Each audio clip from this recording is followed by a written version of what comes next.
You're listening to Celebrating the Faces of Small Businesses in Dalby, a special series for Small Business Month, proudly brought to you by the Dalby Chamber of Commerce and Industry in partnership with 4DDD. This May, we're shining a spotlight on the people behind our local businesses, the innovators, the risk takers, and the everyday champions who keep Dalby thriving. Join us as we go beyond the storefront to uncover the stories, passion, and drive powering small businesses across our region. Because when small business thrives, Dalby thrives. Happy Small Business Month. Hi, I'm Kylie from the Dalby Chamber, and today I'm joined by Lachlan Curry, a local business owner here in Dalby. Lachlan runs R&L Safety Solutions, a new business here in town. Today we're going to chat with Lachlan about his journey opening a business, what he hopes for the future, and learn more about the safety world. Lachlan, thanks so much for joining me. Thank you for having me. Happy to be here. So we're going to ask you a few questions, Lachlan. So, Lachlan, you've recently launched R&L Safety Solutions and you've hit the ground running.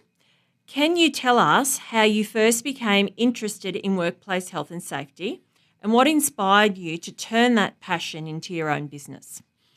Well, to probably cover my vast and very interesting life to workplace health and safety, it probably kind of starts from probably just before COVID or just around that COVID time period. I was originally just playing overseas, playing rugby and wanting to just, like most young sporty and rugby-loving blokes, wanting to just play footy. That's all I focused on. And sadly, a couple of injuries and obviously with COVID and travel, I had to obviously pivot and start thinking about what happens outside of that. And so I tried a vast range of different careers of, working on a construction site as a labourer, doing a bit of landscaping, was a disability team leader for a couple of disability houses there, which was really rewarding. Did a bit of a project and admin support work for Roadtech on the Gold Coast, and then became a building and HSC cadet in Toowoomba. And throughout that whole time, really, I noticed pretty much once I started doing that disability support work that WHS was something that seemed to perk the interest. And obviously, I know it's a bit contradictory being a footy player and doing safety as well. You're putting yourself in harm's way. But I really enjoyed that aspect of it and wanting to just try and make people safe and help people be safe and just try and support others as much as I kind of could. And the more and more I ventured into the WHS, the more it perked my interest, and it was obviously quite a rewarding situation as well. There's obviously times where it can be a very time-pressured situation, or it can be times where you have to deal with high-pressure situations or dealing with just legislation and making sure everyone's safe. So it's an important role, but something I really got a lot of interest in. I'm finding a lot of reward and love for it. Okay. So we hear a lot these days about changing workplace expectations and the growing focus on safety and compliance. So from your experience, how have attitudes towards workplace safety shifted in recent years? That's a very good question.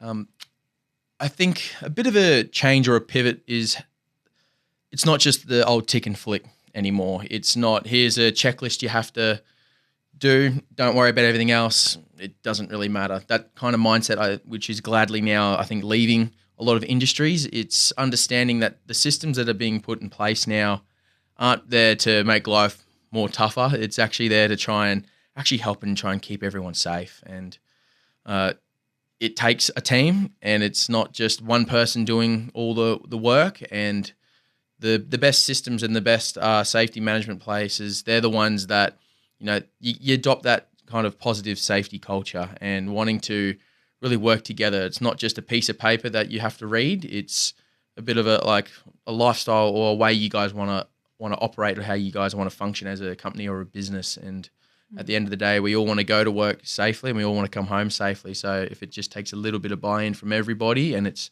nice and easy and practical, it's definitely a bit more nicer and a bit more fun, and not less feeling like you're going to get in trouble if you do something wrong. You've got your friends and your team to help you. Oh. So working in regional areas like Dalby brings unique challenges, obviously, and opportunities. From your perspective, what makes delivering safety services in regional communities different from the metro areas?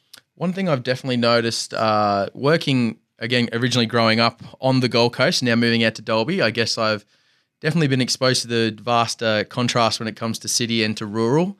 And definitely I've noticed with R&L Safety and in other companies that I've been lucky enough to be at, a lot of it has to do with the people. It has to do with the difference in communities or even just the different industries. So obviously more out in your rural areas here around Dalby and, if you move all the way out to Roma, for example, there's a lot of different kind of businesses, more agri kind of culture, those, big wind farms or FIFO kind of companies and work out there. And then when you're on the Gold Coast, for example, it can be a bit more different. You're working on, big tall skyscrapers compared to, working out on a farm or out on a oil and gas property, for example. Oh, very good. Safety standards, equipment and training methods seem to evolve so quickly. What are some of the biggest changes or innovations you've noticed in the safety industry over the course of your career? Ooh, that's a very good question as well. If we're talking, say, equipment-wise, I've definitely noticed probably a big introduction in the last few years, especially with the AI and a lot of that kind of FIFO work, that use of introducing AI into, say, our machines on our sites or even that remote control kind of plant and operating on site, I guess to try and, I think in their thought process, to eliminate that possible hazard of someone being in a machine and an accident happening. So it's actually quite an interesting space to see technology-wise with your plant that they're trying to innovate, not just the old from like 10 years ago, there's no aircon, you're sitting in there, you got the radio blasting and you're in a skid steer having fun. And I think a really big positive change I've noticed as well is a lot more about the psychosocial. So not just the old, could this physically hurt me? It's also about the managing that mental side of it too and that emotional side. I keep bringing up the working out here in rural FIFO, for example, but that time where you do have to spend away from your family. And I've got friends myself that do stints of two weeks away from the people they love and care about. And it's not just about what the physical harm, it's also about what can mentally and emotionally harm you as well. So I'm really enjoying the increase and a little bit more focus on that side of it as well, because there's more to safety than just physical. There's, we all have thoughts, emotions and feelings as well. Very good point. So you're a new business owner and like all small operators, you wear many hats. So delivering training, handling paperwork, building client relationships and managing the day-to-day. How have you found balancing all of these responsibilities so far? Oh, I can tell you for a fact that I'm definitely not perfect when it comes to managing those hats. It's definitely a balancing act, that's for sure. It's, you definitely learn a lot of things you probably don't even realize you need to know, or at least try and tackle when you're opening a small business. It's not just I can write safety documentation to the cows come home. It's also, you have to create your systems. You have to be able to be, like you mentioned, admin, paperwork, payroll, all those other things that you probably don't really think about. And I guess the best way of trying to balance it is, for me personally, I like to kind of create a bit of a schedule of what I try and achieve throughout the day. Again, you're never going to hit it perfectly. There's always moments where you might be doing a little bit more on the one than the other for that day, but I think it's also giving yourself a little bit of slack and understanding and a bit of patience. I think that's, especially for small businesses, they say patience is a virtue, and it's really important, so I agree. So local support can make such a difference to small business, especially those just starting out. So what does community support mean to you, and how important is it for a business like yours? Oh, it's massive. Not just for, I think, even just business. I think just for life in general. Moving out to here, the big reason why my wife and I wanted to move out here was community, and just seeing how much of a lovely community Dalby does have. And whether it's a small business or it's life in general, you need that community. If you're a large business, you have that helpful community. They help with your infrastructure. And if you're a small business, it helps you just meeting people. You get to network, meet all these amazing people. And, especially being a smaller business, that you see all these vast different kinds of people, different connections. And you really get to know that everyone down the street and actually getting to work with everybody. Your client that you might have on Thursday, they might be a carpenter, but they also might, be helping out in the barbecue for the Wheatman on the weekend, or they could be, the events hire company that you're helping on Wednesday, they could also be, helping out with St. Vinny's on the weekend too. So that community is massive just for helping everybody and just feeling that sense of belonging too. Okay.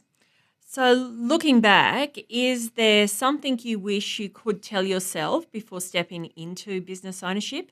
Something that would have made the road a little smoother? I think just taking a breath. I think realizing that it's not going to be perfect. And if you expect it to be perfect, you're kind of setting yourself up to fail. It's never going to be easy. There's never the perfect time. And again, obviously you want to make sure you've got your little things in place. Like, for myself, it's making sure I've got, the documents that I want to have and what I really want to preach, and having a mission or something that I truly believe in.